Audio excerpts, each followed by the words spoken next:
আমরা সবাই জোরে আমরা সবাই नागरिक हम सब नागरिक है।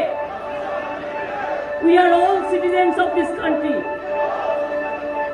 पश्चिम बंगाल की मुख्यमंत्री ममता बनर्जी की ख्याति एक बेहद जुझारू नेत्री की है। सूबे की पहली महिला मुख्यमंत्री ममता की सारी राजनीति संघर्ष के इर्द गिर्द ही घूमती रही है। 19 मई 2016 को जब उन्होंने दूसरी बार शपथ ली तो लगातार 2 चुनाव जीतने वाली एकमात्र महिला सीएम का खिताब भी उनके नाम दर्ज हो गया। बंगाल में दीदी यानी बड़ी बहन के रूप में मशहूर ममता ने पश्चिम बंगाल के 2011 के विधानसभा चुनाव में बड़ी जीत के साथ इतिहास रचा था। उन्होंने कम्युनिस्ट पार्टी के नेतृत्व में 34 साल से चली आ रही वाम मोर्चा सरकार को उखाड़ फेंका था।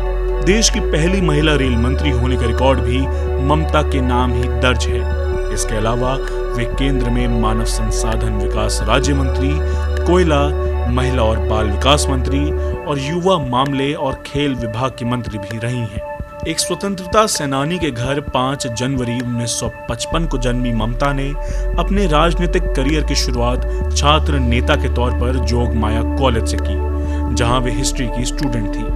बाद में वे कांग्रेस में शामिल हुई और 1978 से 1980 के बीच इंदिरा कांग्रेस की पश्चिम बंगाल इकाई की महासचिव रहीं। 1984 में वे पहली बार जादवपुर सीट से चुनाव जीतकर लोकसभा पहुंची। तब उन्होंने सीपीएम के सोमनाथ चटर्जी जैसे दिग्गज को हराया था। उसके बाद लगातार 6 बार साउथ कोलकाता से लोकसभा पहुंचती रही। मां, माटी और मानुष के नारे के साथ 1997 में कांग्रेस से अलग होकर उन्होंने तृणमूल कांग्रेस यानी टीएमसी का गठन किया ताकि वाम विरोध की राजनीति को नई धार दी जा सके। इस नारे को उन्होंने जन जन तक पहुंचाया और 2006 में जब सिंगूर में टाटा मोटर्स के एक प्लांट के खिलाफ स्थानीय लोगों ने आंदोलन छेड़ा तो ममता ने इसमें पूरी ताकत झोंक दी।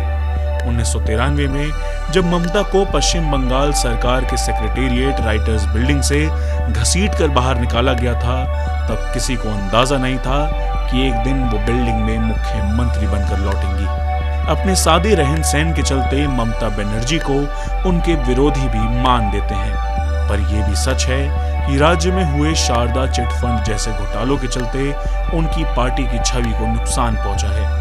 चित्रकारी का शौक रखने वाली ममता के गढ़ में बीजेपी 2019 में कुछ हद तक सेंध लगाने में कामयाब रही थी, लेकिन असल मुकाबला यानी विधानसभा चुनाव अभी बाकी है।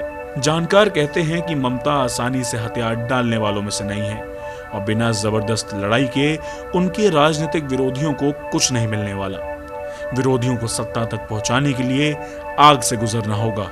ममता बनर्जी को अग्निकन्या यूं ही नहीं कहा जाता। ब्यूरो रिपोर्ट, गो न्यूज। प्राइम मिनिस्टर को मानना थे, लेकिन हम उनको एक क्वेश्चन हम पूछते हैं, अगर हमारा देश इतना बड़ा देश है, हमारा लोकतंत्र इतना बड़ा लोकतंत्र है, तो आप क्यों पाकिस्तान से हमारा देश को कंपेयर करते हैं?